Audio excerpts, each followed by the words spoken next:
बिस्मिल्लाहिर्रहमानिर्रहीम। Dear students, data security and encryption के lecture number 10 के साथ मैं हूं आपका टीचर डॉक्टर मोहम्मद तहीर चौधरी। इस लेक्चर का टाइटल है basic concepts in number theory and finite fields.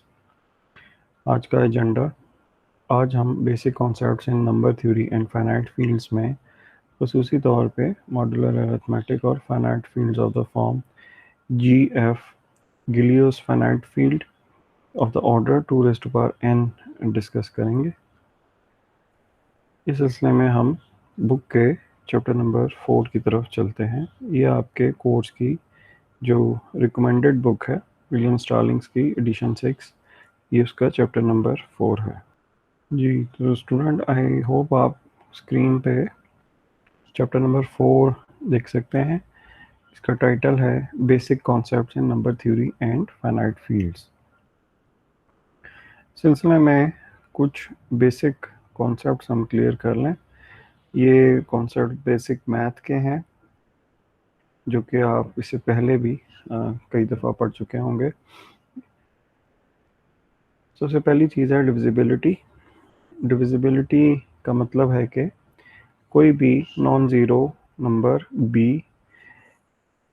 एक और नंबर a को डिवाइड करता है, और यहाँ मुराद डिवाइड करने का मतलब है कम्प्लीटली डिवाइड, यानी कि विद रिमाइंडर 0। तो हम a यानी न्यूमरेटर को b की ऑर्डर में रिप्रेजेंट कर सकते हैं by multiplying it with another number m which is the answer of the division. यहाँ हम होल नंबर्स को कंसिडर कर रहे हैं। For some m where a b and m are integers, यानी ये जो रिलेशन है a और b का, a is equal to m into b, इसको हम इस तरह से इस्टेब्लिश कर सकते हैं जब हम डिविजिबिलिटी का कॉन्सेप्ट डिस्कस कर रहे हों। और इसमें जो इसके जो फॉर्मली इसको लिखने का तरीका है वो ये है कि b वर्टिकल स्लैश a। इसका मतलब है कि b डिनोमिनेटर है, a न्यूमरेटर है, और वर्टिकल स्लैश का मतलब है कि ये b a को कम्प्लीटली डिवाइड करता है, यानी रिमाइंडर 0 आता है इस डिवीजन का। और इसके कुछ एग्जांपल्स इन्होंने नीचे दी हुई हैं। For example 13 completely divides number 182।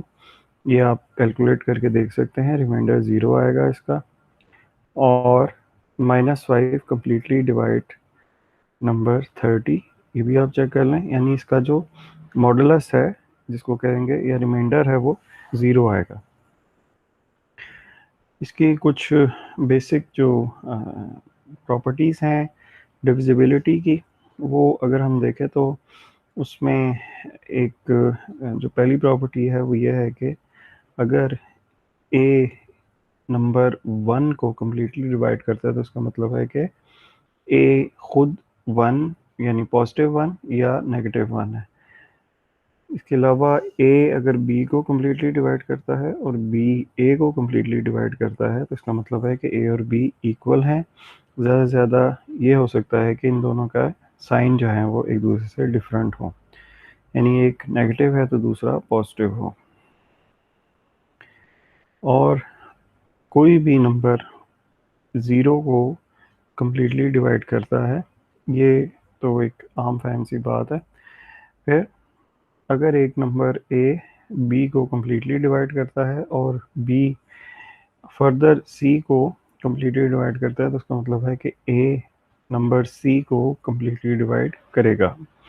इसकी एग्जांपल अगर देखें इस लास्ट प्रॉपर्टी की, तो ये है कि फॉर एग्जांपल 11 66 को कम्प्लीटली डिवाइड करता है, आंसर 6 और रिमाइंडर 0। और 66 198 को कम्प्लीटली डिवाइड करता है तो फिर 11 भी 198 को कम्प्लीटली डिवाइड करेगा। आप इसको कैलकुलेट करके कंफर्म कर सकते हैं।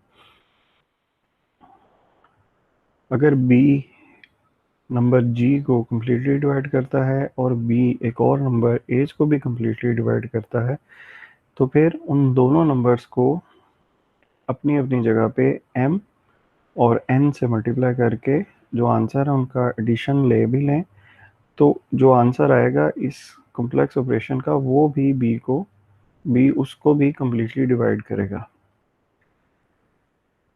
और इसकी जो कुछ प्रूफ है वो इधर आगे गिवन है। आप ये एग्जांपल आफ्टर द लेक्चर आप इसको देख सकते हैं कि b अगर 7 है, g अगर 14 है और एज 63 है, तो b g को भी कम्प्लीटली डिवाइड करता है, यानी 7 2s आर 14, और एज को भी कम्प्लीटली डिवाइड करता है, 7 9s आर 63। और अगर हम 14 और 63 को नंबर 3 और 2 से रिस्पेक्टिवली मल्टीप्लाई करें और उसको ऐड कर लें, जैसे कि यहाँ पे शो किया जा रहा है, तो जो इसका आंसर आएगा वो आंसर भी 7 से कम्प्लीटली डिविजिबल होगा। इसका प्रूफ आप चेक कर सकते हैं इस एग्जांपल से। इसके बाद एक बेसिक जो चीज़ है वो अब हमने इस्टेब्लिश कर ली कि ये जैसे पहले हमने शुरू में देखा था कि a को अगर n से डिवाइड करें तो n को जो एक और नंबर से जो कि आंसर होगा डिवीजन का अगर मल्टीप्लाई करें तो वो a के इक्वल आता है।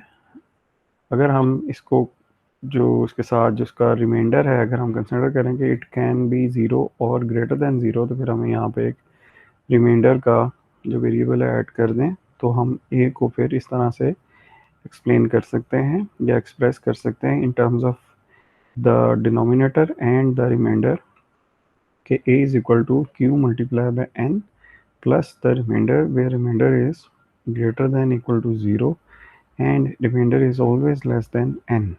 n is the divisor of the denominator और q अपनी जगह पे a डिवाइडेड बाय n के इक्वल आता है, यानी जो ये जो q है ये हम इसको हम एक्सप्रेस कर सकते हैं विदाउट यूजिंग द रिमाइंडर। बहरहाल हमारा जो असल जो फोकस है इस इक्वेशन में, इक्वेशन 4.1 में, वो ये है कि a को आप यानी a जो न्यूमरेटर है उसको आप डिनोमिनेटर और रिमाइंडर की टर्म्स में एक्सप्रेस कर सकते हैं in this way by multiplying the denominator with the number q and adding the remainder to it. इसकी जो एक एग्जांपल है वो अगर हम देखें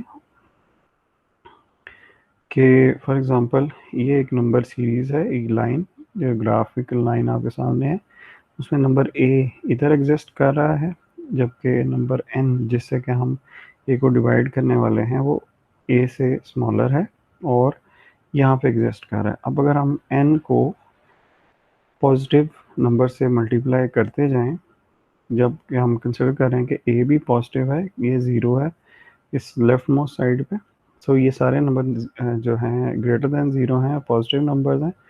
सो n को हम रिस्पेक्टिवली डिफरेंट जो इंक्रीमेंटल नंबर से हम मल्टीप्लाई करते जाएं, जैसे 2n है, 3n है, और हत्ता कि हम एक ऐसे नंबर q से n को मल्टीप्लाई करें कि जिसके बाद एक भी हम नंबर ऐड करें q में और फिर n से मल्टीप्लाई करें तो जो आंसर है वो a से बढ़ जाए।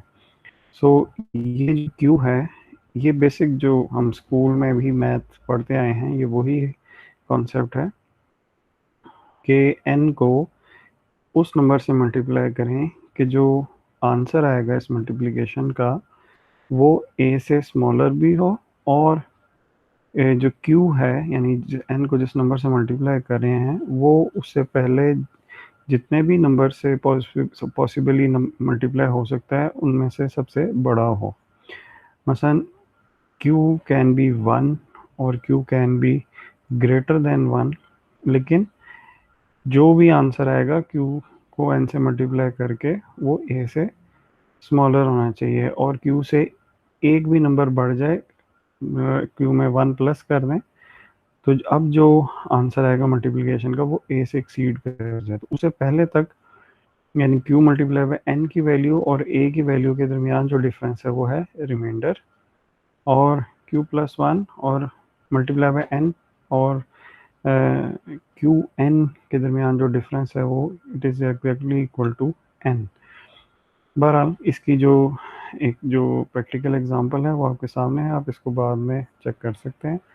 इस तरह से हमने जो डिवीजन है उसके बारे में देखा। एक इक्वेशन हमने इस्टेब्लिश की कि जो किसी भी एक नंबर को किसी दूसरे नंबर जो कि उससे छोटा हो और एक रिमाइंडर की और एक तीसरा क्वोशंट की या डिवीजन के आंसर की जो सूरत में हम एक्सप्रेस कर सकते हैं। यहाँ हम ये सपोज कर रहे हैं कि हम डेसिमल पॉइंट्स हम यूज़ नहीं करेंगे। जैसे ही रिमाइंडर आएगा और वो रिमाइंडर अगर n से स्मॉलर है तो हम वहीं पे ही हम डिवीजन को स्टॉप कर देंगे। इसके बाद एक और बेसिक जो कॉन्सेप्ट है वो है यूक्लिडियन एल्गोरिथम का, जिसमें कि हम greatest common divisor find out करते हैं between two numbers. Greatest common divisor एक ऐसा नंबर है जो दो या दो से ज़्यादा नंबर्स को कम्प्लीटली डिवाइड करता हो।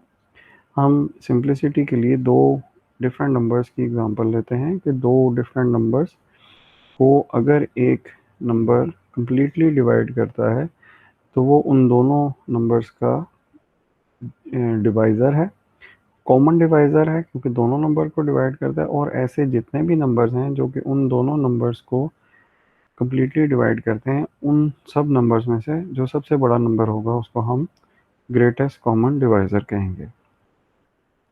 साथ ही साथ एक जो नई डेफिनेशन है नंबर्स की, उसको भी अगर आप देख लें, रिलेटिवली प्राइम। रिलेटिवली प्राइम क्या है कि अगर दो इंटीजर्स एक जो एक ही कॉमन पॉजिटिव जो नंबर है, ये फैक्टर है, उससे डिवाइड होते हो और नंबर हो 1, जिससे कि दोनों नंबर्स डिवाइड होते हो 1 से, तो आपको पता है कि तमाम नंबर्स डिवाइड हो जाते हैं।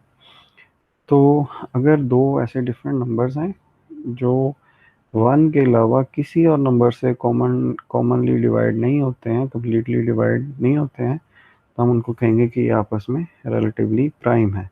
अपनी जगह पे प्राइम नंबर की जो डेफिनेशन है वो ये है कि एक ऐसा नंबर कि जो अपने से इक्वल नंबर या 1 के अलावा किसी और नंबर से कम्प्लीटली डिवाइड ना होता हो तो उसको हम प्राइम नंबर कहते हैं। और रिलेटिवली प्राइम नंबर दो ऐसे नंबर हैं जो आपस में रिलेटिवली प्राइम है कि अगर वो 1 के अलावा कोई और ग्रेटेस्ट कॉमन डिवाइज़र ना रखते हों। ये याद रखिए कि 1 तमाम नंबर्स का कॉमन डिवाइज़र अपनी जगह पे है।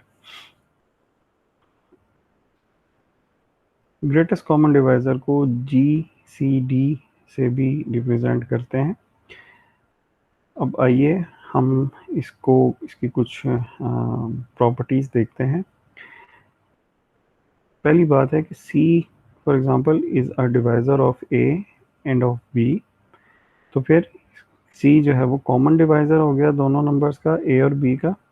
Any divisor of A and B is a divisor of C।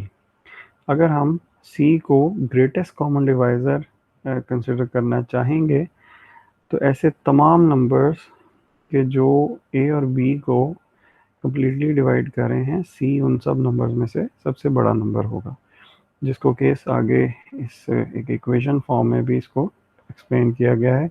GCD of A, B का मतलब है कि A और B का ग्रेटेस्ट कॉमन डिवाइज़र एक ऐसा नंबर है कि जो जितने भी कॉमन डिवाइज़र्स हैं A और B के, उनमें से सबसे बड़ा नंबर है। और वो कॉमन डिवाइज़र का दोबारा से हम देख लें कि कॉमन डिवाइज़र का मतलब है एक ऐसा लेटर के या ऐसे तमाम जो नंबर्स हैं, सीरीज़ कह लें आप उसको, कि जो A को भी कम्प्लीटली डिवाइड करते हैं और B को भी कम्प्लीटली डिवाइड करते हैं।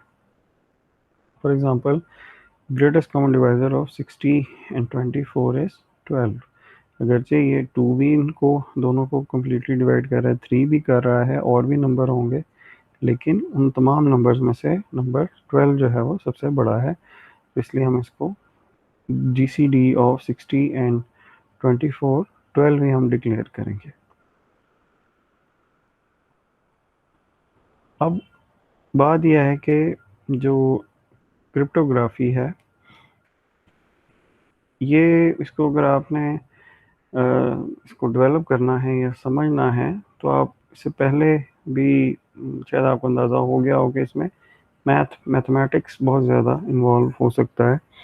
लॉजिक अपनी जगह पे है, जैसे हमने एस बॉक्सेस और जो कंप्रेशन बॉक्सेस हैं DES में देखे थे, वो अपनी जगह पे है। लेकिन जो मैथ है उसके भी कई तरह के यूज़ हैं क्रिप्टोग्राफी में।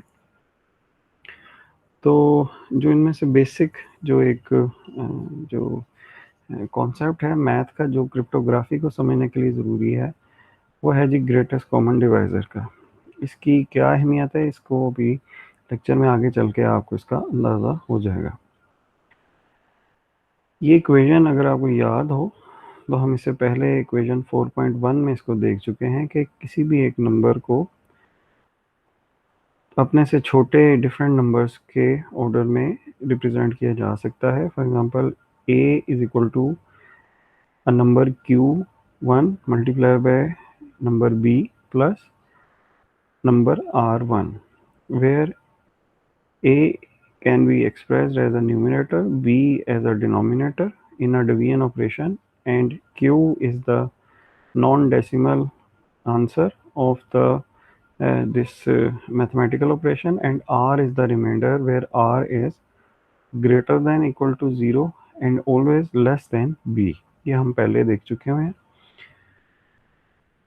अगर ऐसी सूरत हाल हो कि हमें नंबर a और नंबर b के दरमियान में greatest common divisor find out करना हो, या हमने ये फाइंड आउट करना हो कि क्या नंबर a और b आपस में रिलेटिवली प्राइम हैं या नहीं हैं, फॉर एनी रीज़न, कि हमने अगर क्रिप्टोग्राफी में ये इस रेफरेंस से कोई कैलकुलेशन परफॉर्म करनी हो, या कोई की क्रिएट करनी हो, या कोई फार्मूला या कोई एवेल्यूएशन या कंफर्मेशन करनी हो, तो उसका जो यूक्लिडियन जो एल्गोरिदम है उसके थ्रू हम इसको फाइंड आउट कर सकते हैं। इसको हम किसी भी सॉफ्टवेयर में हम इम्प्लीमेंट कर सकते हैं। It is very easy to understand and very easy to implement as well.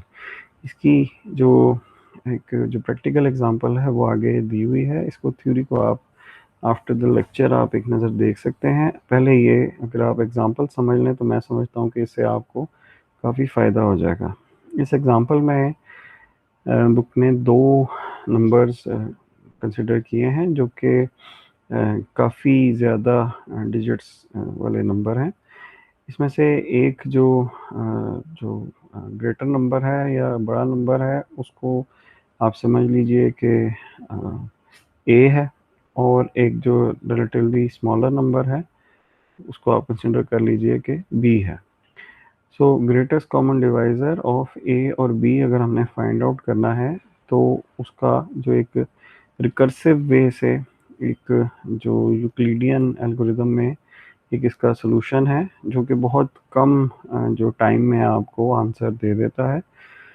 एक नज़र अगर देखिए तो जो नंबर a है उसके टोटल डिजिट्स हैं 1 2 3 4 5 6 7 8 9 10 डिजिट का ये नंबर है, और जो नंबर b है वो 1 2 3 4 5 6 7 8 9 डिजिट्स का ये नंबर है।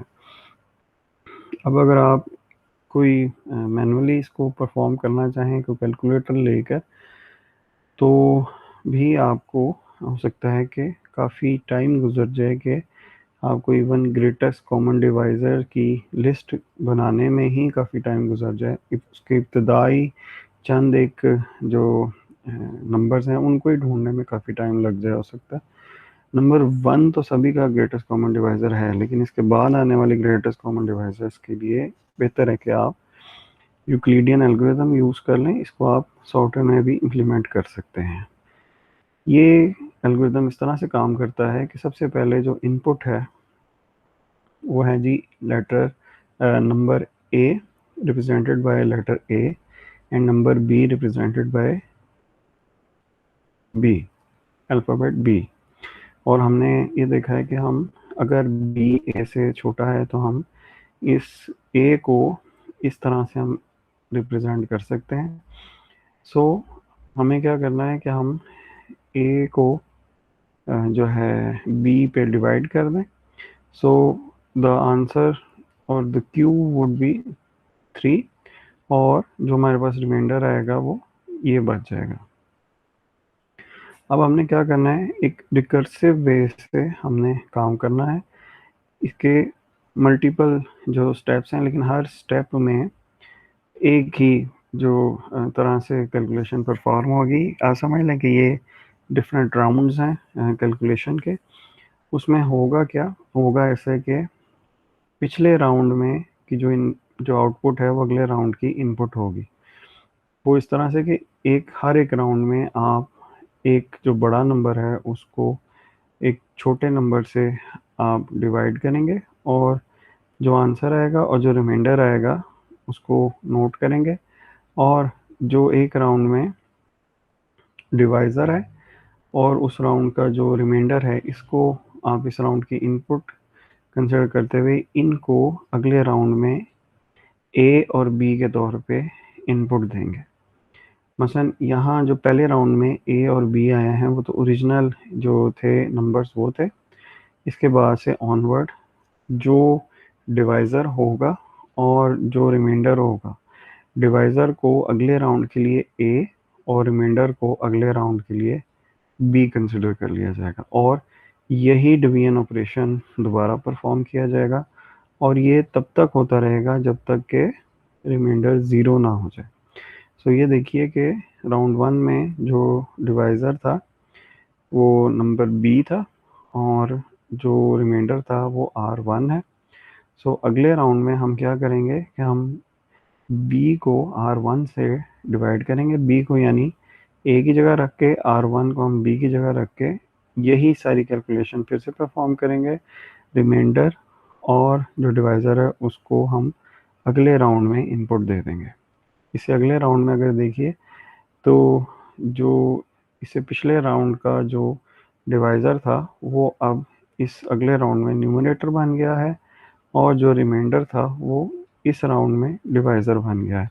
And it will go on until there is a step where the remainder is 0।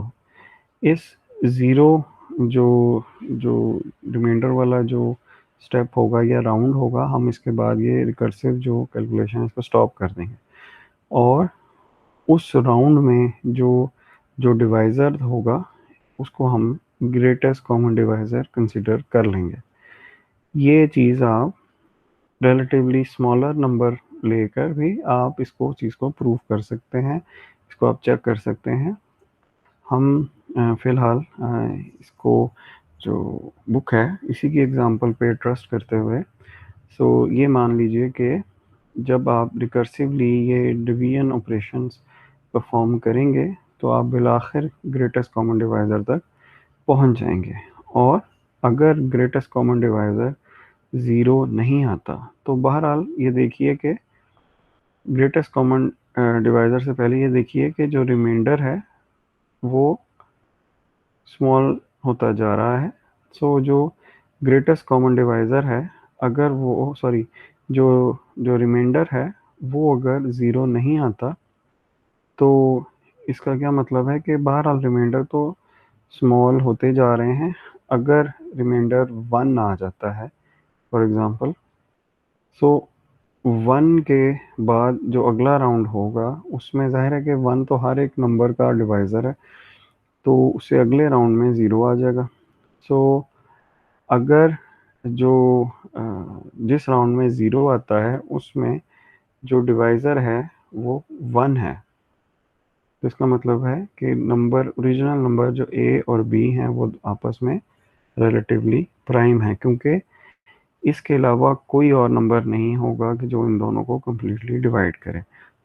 इस एग्ज़ाम्पल में नंबर 1078 नंबर ए और नंबर बी का दोनों का ग्रेटेस्ट कॉमन डिवाइज़र है, या आप कैलकुलेटर से भी वेरीफाई कर सकते हैं। और अगर देखिए तो ये इतने यानी बड़े जो हैं नंबर थे, तो इनको तकरीबन आप कह लें कि 10वें स्टेप पे जाके 10 टाइम्स ये ही जो साइक्लिक जो कैलकुलेशन है ये परफॉर्म की है हमने, रिकर्सिवली परफॉर्म की है, और हमें इसका आंसर मिल गया है कि इसका जो ग्रेटेस्ट कॉमन डिवाइज़र है वो है 1078। ये इसके जो प्रॉपर जो इसकी रिप्रेजेंटेशन है, डिटेल्ड यानी क्वोशंट क्या आता रहा है और रिमाइंडर क्या आता रहा है। सो यहाँ पे अगर हम देखें तो जो जहाँ हमें रिमाइंडर 0 मिला है, वहाँ उस राउंड में जो डिवाइज़र था वो ही ग्रेटेस्ट कॉमन डिवाइज़र, हम जो ओरिजिनल राउंड 1 की जो इनपुट के नंबर थे हम उसको कंसिडर कर लेंगे। अब ये जो चीज़ है इसको आप फॉर एग्ज़ाम्पल अगर जनरली अगर हम देखें तो आप इसको इस चीज़ को अगर आप कोई भी यानी साइफ़र डिज़ाइन कर रहे हैं तो आप उसमें भी इस रिलेशन को यूज़ कर सकते हैं कि आप 2 रैंडम नंबर्स जनरेट करें, उन रैंडम नंबर का जो ग्रेटेस्ट कॉमन डिवाइज़र होगा उनको आगे फर्दर उसको किसी कैलकुलेशन में यूज़ किया जा सकता है। ये जो मैथमेटिक्स है इसको इस वजह से फिर इसके जो डिफरेंट जो तरह से आप एक्सप्रेस कर सकते हैं किसी भी एक कॉन्सेप्ट को, उस वजह से हमने तो डॉज ही देना है ना जी जो क्रिप्टो एनालिस्ट को, तो वो इस तरह से भी दिया जा सकता है। I am just giving you an example. इसकी इससे भी ज़्यादा कहीं ज़्यादा कॉम्प्लेक्स एप्लीकेशंस हैं क्रिप्टोग्राफी में। हम आज का जो मेन जो टॉपिक है वो मॉडुलर अरिथमेटिक, अब हम उसकी तरफ आते हैं। मॉडुलस क्या है? मॉडुलस जो हम पहले भी जैसे हम डिफाइन कर चुके हैं कि if a is an integer and n is a positive integer, we define a mod n to be the remainder when a is divided by n. The integer n is called the modulus. Thus, for any integer a, we can rewrite equation 4.1 as follows कि उसमें जो equation 4.1 में जो divisibility की जो equation थी उसमें हमने जो जिक्र किया था इसका जो कि हम लेटर ए को अगर रिप्रेजेंट करें किसी नंबर के लिए तो उसको हम ए को उससे छोटे नंबर एन के और रिमाइंडर आर और कोशंट क्यू के जो ऑर्डर में हम इस तरह से एक्सप्लेन कर सकते हैं। सो यहाँ पे हम जो नंबर n है उसको बेसिकली मॉडुलस जो है वो कहेंगे, और इसी की बेस पे मॉडुलर अरिथमेटिक जो फील्ड है अरिथमेटिक की वो इजाद हुई है। और यहाँ पे a को जैसे कि आप देख रहे हैं कि उसको a को अगर आप n पे डिवाइड कर दें और उसको आप जो न्यूमरेटर है और जो आंसर है इसका a डिवाइड बाय n का यानी कि जो कोशंट है q उसको आप n से मल्टीप्लाई करें, और जो रिमाइंडर है उसको आप इस तरह से मॉडुलस के तौर पे आप एक्सप्रेस कर सकते हैं कि remainder r is equal to a modulus n। So यानी इसको जैसे पहले भी जिक्र हो चुका है कि r जो है वो मॉडुलस की जो टर्म है उसमें एक्सप्लेन हो सकता है, तो वो अब आके हमने देखा है ये कि this is the way we can write और एक्सप्रेस r।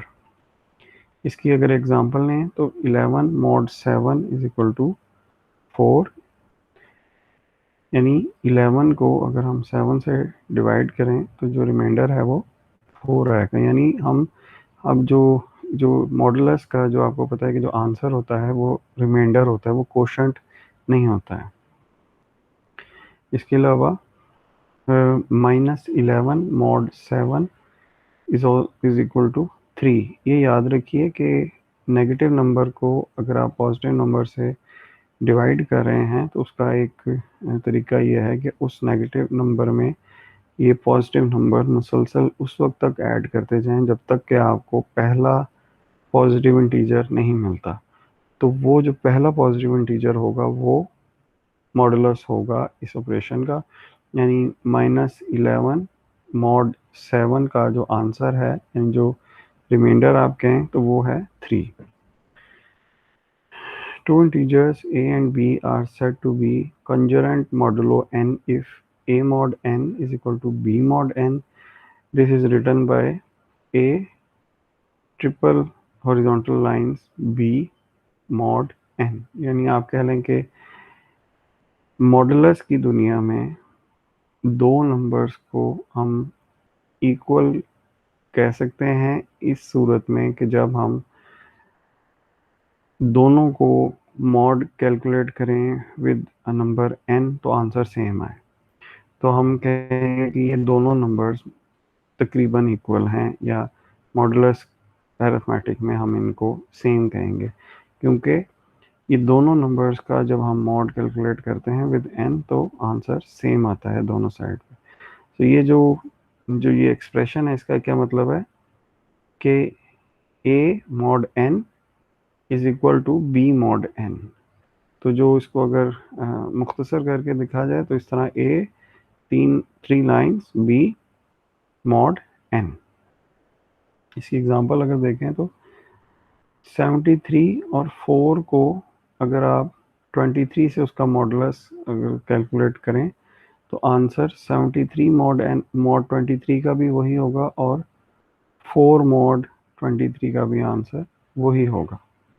अगर जो 21 और -9 का अगर हम मॉड कैलकुलेट करें विद 10 तो दोनों सूरतों में आंसर सेम होगा। जैसे 21 का अगर हम 10 से डिवाइड करेंगे तो जो मॉडुलस है, ये जो रिमाइंडर है वो आएगा 1, और -9 को अगर हम 10 से डिवाइड करेंगे तो जैसे पहले जिक्र हो चुका है -9 में हम 10 ऐड कर देंगे तो हमारे पास 1 आ जाएगा, which is the first positive integer during this addition. तो 1 ही इसका आंसर हो, दोनों तरफ 1 हो जाएगा। इसी तरह हम कहेंगे कि ये दोनों जो नंबर्स हैं वो कॉन्जरेंट मॉडुलो n है। अगर a मॉड n और 0 मॉड n, यानी दोनों केसेस में 0 आता है दोनों तरफ, सो a मॉड n 0 कब होगा, यानी a को n से डिवाइड करें और रिमाइंडर 0 आए तो वो कब होगा, इसका मतलब होगा कि n जो है वो a को कम्प्लीटली डिवाइड कर रहा है, यानी n वर्टिकल लाइन a। ये एक कॉमन सेंस की ही ये बात है। फिर कुछ प्रॉपर्टीज़ हैं कॉन्जरेंट की, हमने ये याद रखना है कि जी कॉन्जरेंट मॉडुलो यही है कि दो नंबर्स आपस में हम कह सकते हैं कि मॉडुलस की दुनिया में एक इक्वल हैं अगर उनका जो मॉडुलस कैलकुलेट किया जाए विद सेम नंबर, तो मॉड कैलकुलेट किया जाए विद सेम नंबर तो आंसर सेम है। सो आंसर सेम है अगर, तो इन दोनों नंबर को हम उस निस्बत से उस नंबर n के मॉडुलस नंबर n के निस्बत से हम कहेंगे कि ये सेम है।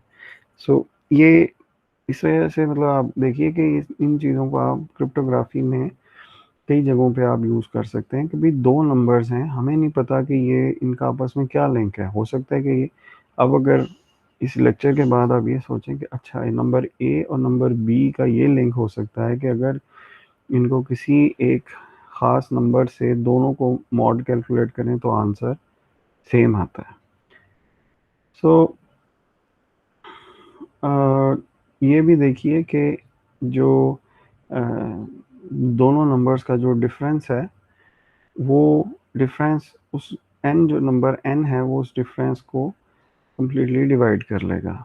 ये डिराइव्ड जो प्रॉपर्टीज़ हैं ये वो हैं, हमारा जो मेन फोकस है बहरहाल वो यही है फ़िलहाल कि हम कॉन्जरेंट मॉडुलो n को जो है वो हम समझ लें।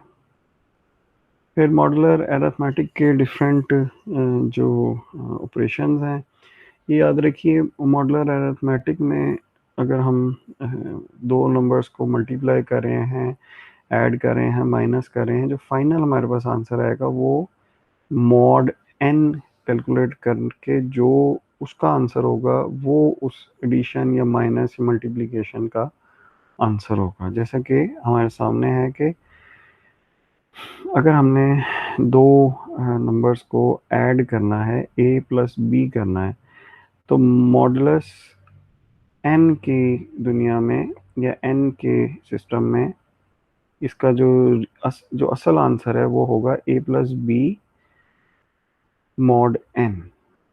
और ये n हमें जो है ना डिफाइन करना पड़ेगा कि जी n भी एक यानी कि एक नंबर है।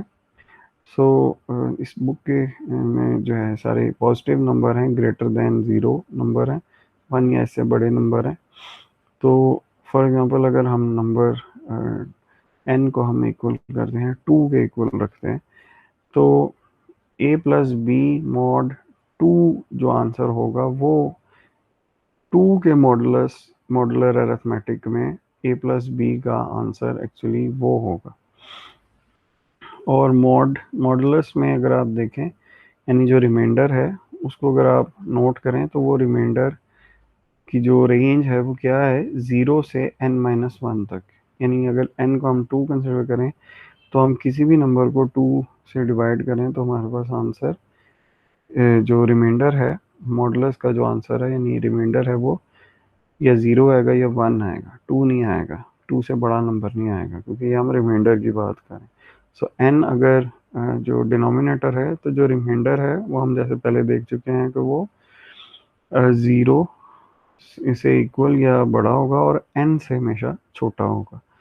सो मॉडुलर अरिथमेटिक में जो एडिशन, माइनस या मल्टीप्लिकेशन का जो ऑपरेशंस है, मैथमेटिकल आम मैथमेटिकल ऑपरेशन जैसे हम कैलकुलेटर से यूज़ करते हैं या हम इससे पहले पढ़े हैं, वो ऑपरेशन अपनी जगह पे ए और बी को ऐड कर लें, माइनस कर लें, मल्टीप्लाई कर लें। लेकिन जो मॉडुलर अरिथमेटिक में उसका आंसर बनेगा वो होगा कि हम जो बेस है यानी मॉडुलस है, जो उसकी जो जिस भी नंबर का हम कैलकुलेट कर रहे हैं, we can call it a base. So उस बेस नंबर, बेसिक बेस से जो है ना हम उसको मॉडुलस कैलकुलेट करेंगे। तो जो इनके जो आंसर हैं ये 0 से लेके n-1 तक में कन्वर्ट हो जाएंगे। सो इस तरह से आपको मतलब पहले भी अंदाज़ा है कि मॉडुलस को हम यूज़ करते हैं कि एक बहुत बड़े नंबर को हम एक जो बहुत छोटे नंबर से या किसी छोटे नंबर से के ऑर्डर में हम 0 से उस नंबर तक, उस नंबर से पहले एक नंबर पहले तक की रेंज में हम उसको, अगर हम उसको हम कन्वर्ज कर रहे हैं तो उसके लिए भी मॉडुलस यूज़ होता है। सो ये वही सारे कॉन्सेप्ट्स हैं जो हम इसको जो है देख रहे हैं। बहरहाल कुछ एग्जांपल्स हैं वो आप बाद में देख सकते हैं आफ्टर द लेक्चर। यहाँ पे हमें अरिथमेटिक ऑफ मॉडुलो 8 जो है उसकी एक एग्जांपल हमें यहाँ पे दी गई है कि यहाँ पे अगर आप देखें तो ये एक टेबल है कि जिसमें रोज़ हैं और कॉलम्स हैं, और जो रोज़ हैं उनको भी नंबर इंडेक्स दिए हुए हैं और कॉलम को भी इंडेक्स नंबर दिए हुए हैं, और ये इंडेक्स नंबर्स हैं, पॉजिटिव नंबर्स हैं फ्रॉम 0 टू +7, और जो कॉलम नंबर हैं वो भी हैं फ्रॉम 0 टू +7। और ये जैसे कि आपको अंदाज़ा हो गया होगा कि अगर हम मॉडुलो 8 के जो अगर बेस के मैथमेटिक की हम बात करें तो किसी भी नंबर को 8 पे डिवाइड कर दें तो जो आंसर आएगा या जो रिमाइंडर आएगा, सॉरी, मॉडुलस का जो आंसर आएगा या जो रिमाइंडर आएगा उसकी रेंज हमेशा 0 से 8-1 यानी 7 तक होगी। सो ये सारे इस वजह से रोज 7 रोज 0 से 7 तक रोज 8 रोज और 8 कॉलम जो हैं वो कंसिडर किए गए हैं इस एग्जांपल में। अब हम अगर देखिए तो रो नंबर और कॉलम नंबर को फॉर एग्जांपल अगर हम ऐड करें, ऐड करके तो जो आंसर आएगा हम उसको यहाँ पे लिखना चाहें, क्योंकि हम मॉडुलस अरिथमेटिक की बात कर रहे हैं तो जो आंसर आएगा उसको हम 8 से उसको मॉडुलस कैलकुलेट करेंगे, यानी हम जो उसका रिमाइंडर आएगा उसको हम यहाँ पे लिखेंगे। और ये हम यानी नॉन डेसिमल जो है पार्ट है, ये हम उसमें ही रहेंगे, होल नंबर में रहेंगे। तो इसलिए फॉर एग्जांपल 2 + 4 = 6। 6 का अगर मॉडुलस हम 8 से कैलकुलेट करें तो हमारे पास आंसर भी 6 आएगा। जबकि 2 + 6 = 8। तो जो इसको इसको जब हम करेंगे कैलकुलेट करेंगे इसका मॉडुलस, तो वो 0 आएगा। ये एग्जांपल मैं एक दफ़ा दोबारा दोहरा दूं कि जब 2 को हम 4 में ऐड करेंगे तो हमारे पास आंसर आएगा 6। लेकिन 6 को जब ये 6 तब आया है कि जब हमने इसका मॉडुलस कैलकुलेट किया था विद 8। उसी तरह 2 + 7 = 9। तो जो 9 है उसको हम मॉडुलस कैलकुलेट करेंगे विद 1। आंसर आएगा उसका मॉडुलस हम कैलकुलेट करेंगे 9 का विद 8 और हमारे पास आंसर आएगा 1। इस तरह 7 + 6 = 13। और 13 का जब हम मॉडुलस कैलकुलेट करेंगे 8 से तो हमारे पास आंसर आएगा 5। तो ये तमाम जितने भी आंसर्स आप देख रहे हैं ये सब 0 से 7 तक हैं। और यहाँ पे एक एक आप देखिए कि एक 0 एक डायगोनल की सूरत में इधर नज़र आ रहे हैं ये सारे के सारे। सो आम हालात में अगर हम देखें, यानी नॉन मॉडुलस अरिथमेटिक में, मॉडुलर अरिथमेटिक में, तो दो नंबर्स जब हम उनको ऐड करते हैं और रिमाइंडर जो उसका जो आंसर है, जो उस एडिशन का जो आंसर है वो 0 आए, तो हम कहेंगे कि ये दोनों नंबर आपस में एडिटिव इनवर्स हैं। फॉर एग्जांपल 1 को अगर हम -1 में आम हालात में ऐड करेंगे तो हमारे पास आंसर आएगा 0। और हम कहेंगे कि 1 और -1 आपस में एडिटिव इनवर्स हैं। इसका मतलब है कि दोनों जो नंबर्स हैं, पहली बात एक तो कि वो जो उनके साइन इनवर्स होने चाहिए हैं और उनकी जो वैल्यू है वो अपनी जगह पे सेम हो। जैसे 1 का इनवर्स है, एडिटिव इनवर्स है -1। 7 का एडिटिव इनवर्स होगा -7। 5 का एडिटिव इनवर्स होगा -5। लेकिन जब हम मॉडुलर अरिथमेटिक की बात करते हैं तो ये कॉन्सेप्ट बिल्कुल डिफरेंट है। मॉडुलर अरिथमेटिक में दो नंबर्स आपस में उस वक्त एडिटिव इनवर्स होते हैं कि जब हम उनको ऐड करें और फिर हम उसका मॉडुलस उस बेस नंबर से कैलकुलेट करें तो आंसर 0 आए। मसलन मॉडुलो 8 में 7 और 1 आपस में एडिटिव इनवर्स हैं। 6 और 2 आपस में एडिटिव इनवर्स हैं। 3 और 5 आपस में एडिटिव इनवर्स हैं।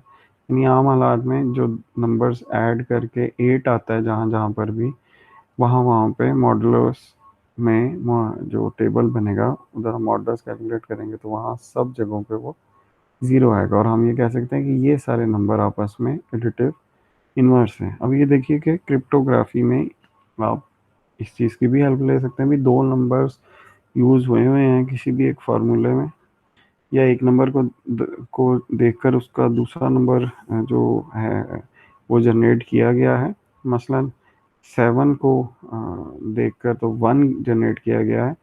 सो अब जो अगर क्रिप्ट एनालिसिस करने वाला 7 और 1 का आपस में लिंक ढूंढे तो मे बी उसको काफ़ी मुश्किल पेश आए जब तक कि वो ये ना अंदाज़ा करे कि 7 और 1 का आपस में लिंक ये है कि 7 और 1 को ऐड करें और 8 के मॉडलों में कंसल्ट करें तो वो आपस में एक दूसरे के एडिटिव इनवर्स हैं। सो ये चीज़ जो है इस टेबल में ये शो की गई है। हर एक नंबर का एडिटिव इनवर्स इधर शो किया गया है।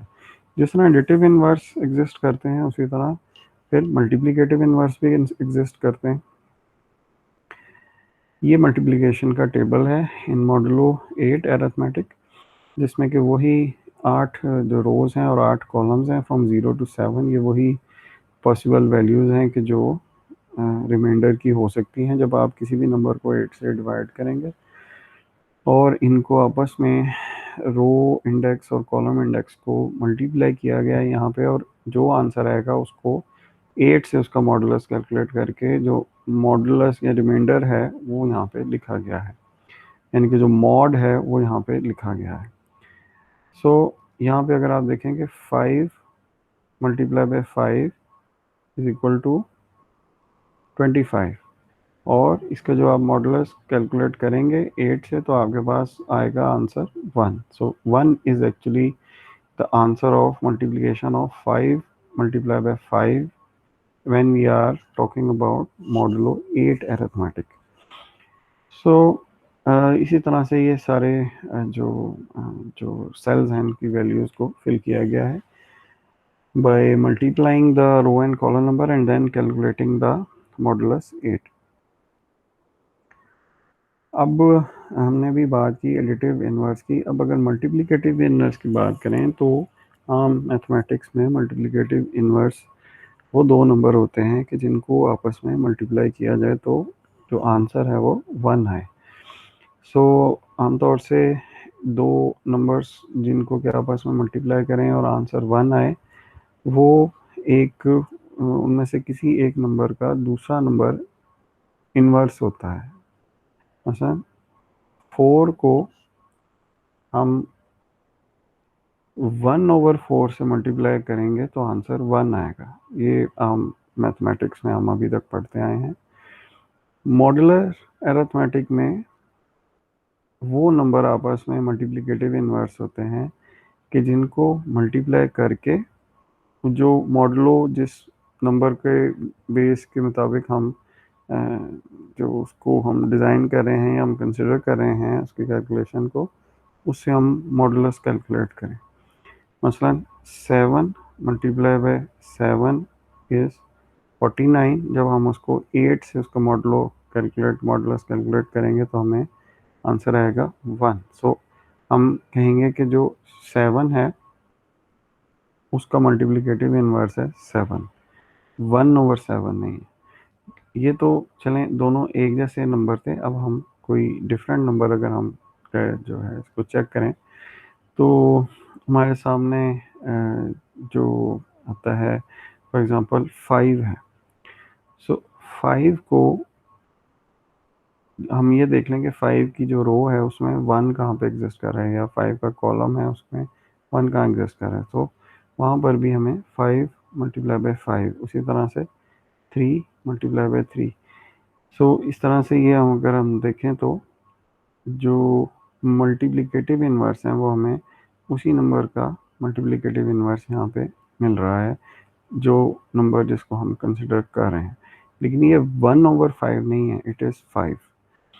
दूसरी बात यह है कि तमाम नंबर्स के मल्टीप्लिकेटिव इन्वर्स अवेलेबल नहीं है।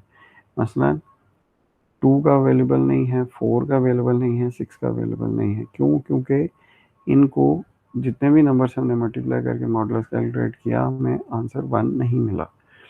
दूसरी तरफ हम ये भी देख सकते हैं कि उन तमाम नंबर्स का मल्टीप्लिकेटिव इन्वर्स एग्जिस्ट करता है जो बेस नंबर यानी 8 के मुकाबले में रिलेटिवली प्राइम है। रिलेटिवली प्राइम नंबर क्या होते हैं? वो नंबर हैं कि जो जिनका कि 1 के अलावा कोई और ग्रेटेस्ट कॉमन डिवाइज़र ना हो। मसलन 7 और 8 का जो ग्रेटेस्ट कॉमन डिवाइज़र है वो है 1। 5 और 8 का ग्रेटेस्ट कॉमन डिवाइज़र है 1। 4 और 8 का ग्रेटेस्ट कॉमन डिवाइज़र है 4। 2 और 8 का ग्रेटेस्ट कॉमन डिवाइज़र है 2।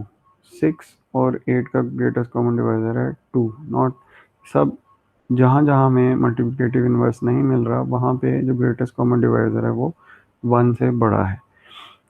सो ये एक हमारी ऑब्जर्वेशन थी। इसी के हवाले से अगर हम देखें तो अगर जो मॉडुलस जो हम कंसिडर कर रहे हैं मॉडुलो अरिथमेटिक, उसका जो बेस नंबर है वो ही नंबर अगर प्राइम नंबर हो, सो प्राइम नंबर अपने और 1 के अलावा किसी और नंबर से डिवाइड नहीं होता। तो इसका मतलब है कि उस मॉडुलस की जो उस नंबर की जो रेंज है मॉडुलस की, यानी फ्रॉम 0 टू दैट नंबर -1, तो वो जितने भी नंबर हैं वो उसके मुकाबले में रिलेटिवली प्राइम ही होंगे। और वहाँ पे फिर जो एक तो मल्टीप्लिकेटिव इन्वर्स भी सबके, एडिटिव इन्वर्स तो खैर सभी में ही मिल जाएंगे आपको, चाहे वो बेस नंबर प्राइम हो या ना हो।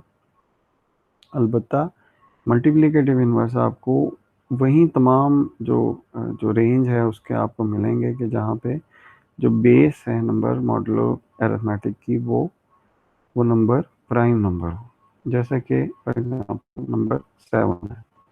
फिर कुछ प्रॉपर्टीज़ हैं मॉडुलर अरिथमेटिक की, वो आप गो थ्रू कर सकते हैं। इसमें जो एक और जो आगे एक टॉपिक आता है वो एक्सटेंडेड यूक्लिडियन जो है एल्गोरिदम है। और वो जो है एक्सटेंडेड यूक्लिडियन एल्गोरिदम ये कहता है कि अगर दो नंबर्स का हम greatest common divisor find out कर रहे हैं, जैसे कि हम इससे पहले भी देख चुके हैं, तो वो ग्रेटेस्ट कॉमन डिवाइज़र अगर डी है, नंबर ए और बी का ग्रेटेस्ट कॉमन डिवाइज़र अगर डी है, तो इस डी को हम ए और बी के टर्म में इस तरह भी एक्सप्रेस कर सकते हैं कि ए और बी को हम अपनी अपनी जगह पे नंबर एक्स और बी को ए को एक्स से और बी को वाई से मल्टीप्लाई कर दें और फिर हम उनको ऐड कर लें, तो वो डी जो है उसके इक्वल आ सकते हैं। अब सोचने की बात यह है कि ये जब मल्टीप्लिकेशन होगी तो इससे तो ग्रेटेस्ट कॉमन डिवाइज़र से तो बड़ा number, greatest common divisor is suppose to be less than A and B. तो यहाँ पे तो जो ग्रेटेस्ट कॉमन डिवाइज़र डी है उसकी वैल्यू तो, यानी ये जो मैथमेटिकल ऑपरेशन परफॉर्म करेंगे तो इससे तो ए और बी दोनों से बढ़ जाएगी वैल्यू। तो इसके लिए जो ये गौर कीजिए कि नंबर x और y इनके साइन इनवर्स होंगे, या x माइनस होगा या y माइनस होगा, तभी जाके ये नंबर जो है वो d पे कन्वर्ज होंगे, ये जो जो मैथमेटिकल ऑपरेशन है। बहरहाल इसकी डिटेल हम फिलहाल नहीं देख रहे, आप इसको बाद में पढ़ सकते हैं। हम फिलहाल इस चीज़ को देख रहे हैं कि जो नंबर d जो ग्रेटेस्ट कॉमन डिवाइज़र है उसको हम ए और बी की टर्म में इस तरह भी जो एक्सप्रेस कर सकते हैं कि a x plus b y is equal to d, where x and y have inverse science. इसका कुछ प्रूफ है वो भी आप चेक कर सकते हैं बाद में। हम इसके बाद जो हमारा जो फाइनल जो टॉपिक है आज का, वो गिलियोस फाइनाइट फील्ड है, उसके बारे में है। फाइनाइट फील्ड क्या है जी, सबसे पहले हम ये देख लें। फाइनाइट फील्ड एक ऐसे यानी कि सेट ऑफ नंबर्स है कि जो मॉडुलस अरिथमेटिक में जो है एग्जिस्ट करते हैं, और उसकी एक डेफिनेशन है, for a given prime P in prime number P V define the finite field of order P, यानी वो तमाम जो नंबर्स हैं कि जो इसमें पी में के जो मॉडुलस है उसके फील्ड में हम कंसिडर करेंगे as a set z of subscript p of integers from 0 to p minus 1 together with the arithmetic operations modulo p। यानी जो फाइनाइट फील्ड में हम एक जो प्राइम नंबर है बेसिकली हम उसका जो मॉडुलस है, मॉडुलर अरिथमेटिक है, हम उसको कंसिडर करते हैं और उसकी जो रेंज है वो होगी from 0 to that prime number minus 1। For example prime number अगर आप 7 कंसिडर कर लें तो ये जो रेंज होगी फ्रॉम 0 टू 6 होगी। और इसकी जो कुछ प्रॉपर्टीज़ हैं वो अगर हम देखें तो इसको हम जस्ट एक ओवर व्यू हम देखें तो जो लीस्ट जो जो हम कह सकते हैं कि ग्रुपिंग है जो जिसमें कि बहुत ज़्यादा जो चेक्स हैं वो नहीं हैं, वो हैं फील्ड।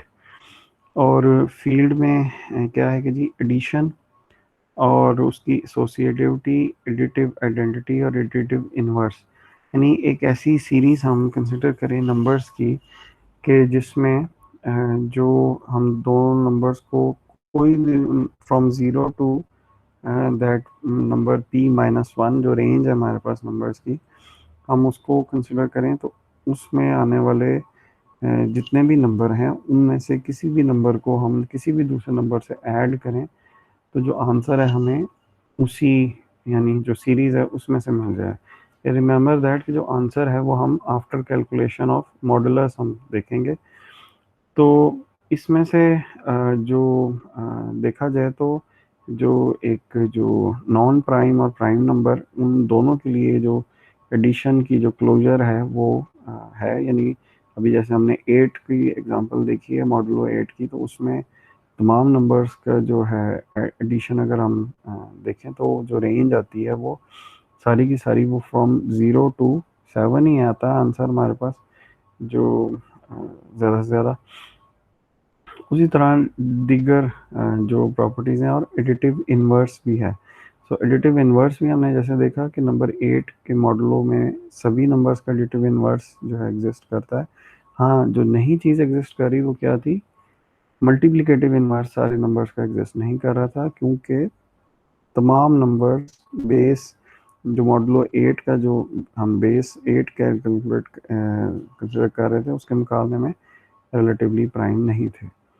सो इसी तरह दीगर जो ग्रुपिंग हैं वो अपनी जगह पे हैं, और जो सबसे जो हम कहेंगे कि जो स्ट्रिक्ट जो है ग्रुपिंग वो हमें नज़र आती है कि जब हम मल्टीप्लिकेटिव इन्वर्स की भी प्रॉपर्टी डाल दें कि जितने भी नंबर्स होंगे उन सब के जो मल्टीप्लिकेटिव इन्वर्स हैं वो भी एग्जिस्ट कर रहे होंगे उसी सीरीज़ के अंदर।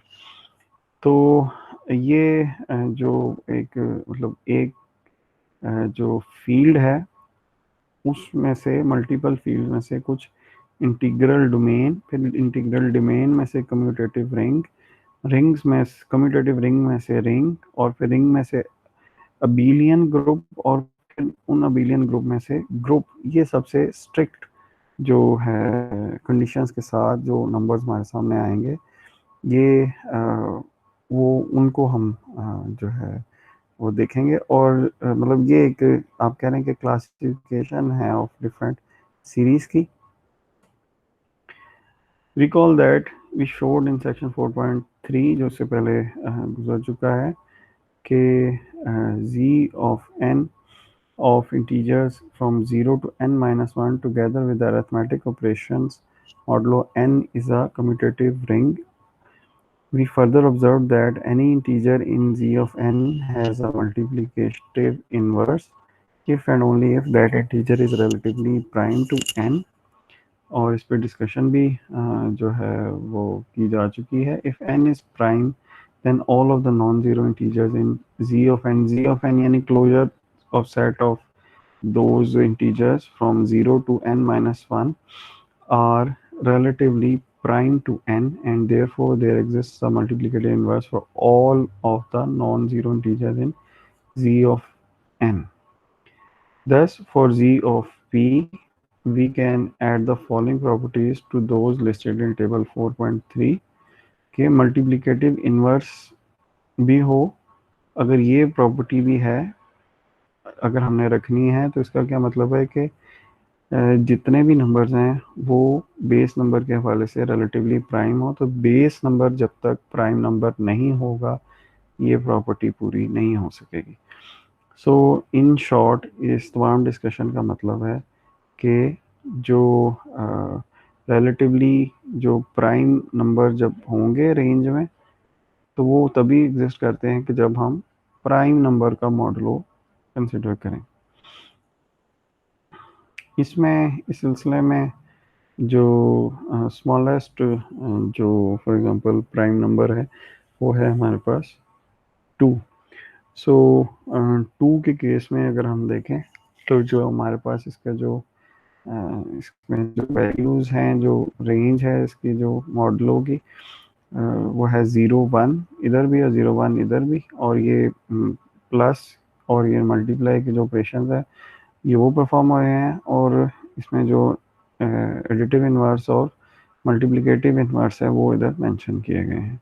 सो 2 के एक सिंपल सी एग्जांपल से उन्होंने ये साबित किया कि ऐसे नंबर बहरहाल एग्जिस्ट करते हैं, और वो नंबर प्राइम नंबर हैं कि जो जिनका कि अगर हम मॉडलो जो है अरिथमेटिक वो हम कंसिडर करें तो उनके जो तमाम ऑपरेशंस हैं, मैथमेटिकल ऑपरेशन जिससे पहले हमने डिस्कस किए हैं, वो सब के आंसर भी हमें उधर ही मिल जाएंगे। अब इसका क्या मतलब, इसका मतलब ये है कि अगर आप क्रिप्टोग्राफी में मॉडुलस अरिथमेटिक जो है वो अगर आप यूज़ करते हैं मॉडुलर अरिथमेटिक, तो आपको कैलकुलेशंस परफॉर्म करें और उनके जो आंसर्स हैं वो उस जो मॉडुलस की जो बेस है, यानी कि जो जो डिनोमिनेटर है उसके रेफरेंस से अगर आप वो सारी कैलकुलेशन के आंसर स्टोर कर लें, तो ये अपनी जगह पे ये भी एक क्रिप्टोग्राफिक जो है वो चीज़ ही है कि आपने इंफॉर्मेशन बेसिकली हाइड कर दी है। सो अगर आपने किसी नंबर को वेरीफाई करना है या उसके जो मल्टीप्लिकेटिव इन्वर्स हैं किसी भी दो नंबर्स का अगर आपस में आपने फाइंड आउट करना है और आपको जो जो बेस है यानी कि जो उस मॉडुलस की वो ये अंदाज़ा है, यानी वो प्राइम नंबर का आपको अंदाज़ा है, तो उस रेंज में यानी from zero to for example p-1 किसी भी नंबर का अगर आपने जो मल्टीप्लिकेटिव इन्वर्स अगर फाइंड आउट करना है तो आपको यानी उसका एक शॉर्टकट या उसका एक जो एक इजी जो फार्मूला है या इसकी जो वे है वो इधर बुक में इसको एक्सप्लेन किया गया और ये इस चैप्टर का लास्ट टॉपिक है। वो है जी एक्सटेंडेड यूक्लिडियन जो एल्गोरिदम है उसके थ्रू। एक्सटेंडेड यूक्लिडियन एल्गोरिदम के मुताबिक जो ग्रेटेस्ट कॉमन डिवाइज़र है दो नंबर्स का ए और बी का, वो एक ऐसा नंबर है डी कि जिसको हम एक्सप्रेस कर सकते हैं ए एक्स प्लस बी वाई की टर्म में, जहाँ पे कि एक्स और वाई जो साइन है वो इन्वर्स हों। अगर हम इस चीज़ को आगे फर्दर हम देखते हैं कि दोनों जो जो ये हैं ए और बी, इनको इनकी जो कैलकुलेशंस हम एक्स और वाई से कैलकुलेट करें, इन दोनों को दोनों तरफ जो है इक्वेशन के वो हम ए से अगर मॉडुलस कैलकुलेट कर लें ताकि हम यहाँ से ए को हम ख़त्म कर सकें। सो इधर अगर देखिए तो ए को हम किसी भी नंबर से मल्टीप्लाई करें और उसका मॉडुलस ए से कैलकुलेट करें तो आंसर ज़ीरो आएगा। मॉडुलस की बात कर रहे हैं, रिमाइंडर यानी कि, जबकि B multiply by Y mod A is equal to यानी वन मॉड ए यहाँ पर भी था, दोनों तरफ था, यानी कि मॉड ए कैलकुलेट किया तो वन का मॉड आप जिस भी नंबर से कैलकुलेट करेंगे वो आंसर वन ही आ जाएगा। सो हमने फाइंड आउट करना है ये चीज़ के जो एक नंबर है फॉर एग्जांपल बी, उसका जो मल्टीप्लिकेटिव इन्वर्स क्या है। अब मल्टीप्लिकेटिव इन्वर्स का हमने बताया पहले भी बात की थी कि दो नंबर्स को हम मल्टीप्लाई करके जो बेस नंबर है उस मॉडुलस को कंसिडर करते हुए अगर हम इनके मल्टीप्लिकेशन का जो आंसर है उसको मॉड ए करें, आंसर वन आए, तो ये दोनों नंबर आपस में मल्टीप्लिकेटिव इन्वर्स हैं। इसका मतलब है कि अगर हमें नंबर बी पता है तो हम नंबर वाई जो इसका मल्टीप्लिकेटिव इन्वर्स है वो हम कैलकुलेट कर सकते हैं with reference to mod A. यहाँ पे अगर हम जो मॉडुलो 7 का मैथ अगर हम देखें तो उसमें तमाम नंबर्स के जो एडिटिव इन्वर्स हैं वो तो एग्जिस्ट कर रहे हैं, तमाम नंबर्स के मल्टीप्लिकेटिव इन्वर्स भी एग्जिस्ट कर रहे हैं, और ये नंबर यानी नंबर 5 का मल्टीप्लिकेटिव इन्वर्स है 3, क्योंकि 5 जो है वो 7 के मुकाबले में रिलेटिवली प्राइम है तो इसका ज़रूर एग्जिस्ट करेगा। ये तो बात है, कौन सा नंबर है 3, 5 3s आर 15, जब 7 से उसका मॉडुलस कैलकुलेट करेंगे तो आंसर 1 आएगा। सो यहाँ पे हमें देखिए तो जो क्रिप्टोग्राफी के हवाले से भी देखें तो एक एक चीज़ हमें नज़र आती है कि हम यहाँ 2 को 4 से रिलेट कर सकते हैं, क्योंकि 2 और 4 का जो अगर हम मॉडुलो 7 अरिथमेटिक कंसिडर करें तो 2 और 4 एक दूसरे के मल्टीप्लिकेटिव इन्वर्स हैं। उसी तरह 2 और 5 को रिलेट कर सकते हैं। इसी तरह किसी भी नंबर को हम किसी भी दूसरे अदर देन 0, क्योंकि इसका मल्टीप्लिकेटिव इन्वर्स नहीं है, जो ये तो एक जो है बेसिक चीज़ है। बहरहाल 0 कुछ के अलावा तमाम जो नंबर्स हैं उनका मल्टीप्लिकेटिव इन्वर्स भी एग्जिस्ट कर रहा है, उनका एडिटिव इन्वर्स भी एग्जिस्ट कर रहा है, और 0 का एडिटिव इन्वर्स भी एग्जिस्ट कर रहा है। तो ये चीज़ एक बहुत इम्पोर्टेंट है कि आप जो प्राइम नंबर्स हैं उनको उनका अगर मॉडुलस अरिथमेटिक आप क्रिप्टोग्राफी में यूज़ करेंगे तो यू आर सेफ। और फ़र्क बस बात यह है कि आप वो बड़े से बड़ा नंबर जो है वो आप जनरेट कर लें। तो एनीवेज हम बात कर रहे थे कि B Y mod A is equal to 1 की, और हमने वाई फाइंड आउट करना है।